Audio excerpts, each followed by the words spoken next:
Hello orang Sungai Besar dan seluruh warga Sabak Bernam dan sekitarnya. Event yang paling ditunggu kini kembali dengan lebih meriah dan menarik ke area korang. Jom datang beramai-ramai meriahkan lagi event ini yang sedang berlangsung di Stadium Mini Sungai Besar. Masuk percuma, ruang melepak santai pun ada. Pastinya menjadi pot terbaik untuk korang jalan-jalan sambil menjamu selera. Love Food Fest Stadium Mini Sungai Besar. Let's go! Food Fest ini akan berlangsung dari 13 hingga 16 September dari 10 pagi hingga 11 malam. Ada hampir 100 stok vendor viral kesukaan dan kegilaan ramai berkumpul dalam satu tempat kali ini. Serius memang meriah, rambang mata dibuatnya. Macam-macam ada weh. Tengoklah tu cake in bowl suka dessert ni. Korang tak terliuk ke?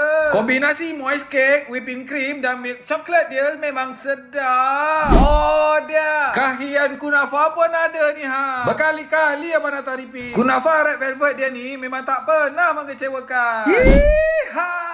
Terhibur betul tengok aksi abang gula kapas ni. Kemain suka lagi anak abang dapat gula kapas kesukaan dia. Cheesy Mac Meatball ni pula tak kurang kesedapannya. Penuh semangkuk dilimpahi dengan sos cheese dan sos resepi rahsia dia. So cheesy. Agak kau cukup suka dengan nasi kerabu moknap ni. Nasi kerabu berlaukkan tradisi lemak bakar solok lada penuh rasa penuh jiwa. Sedap gila.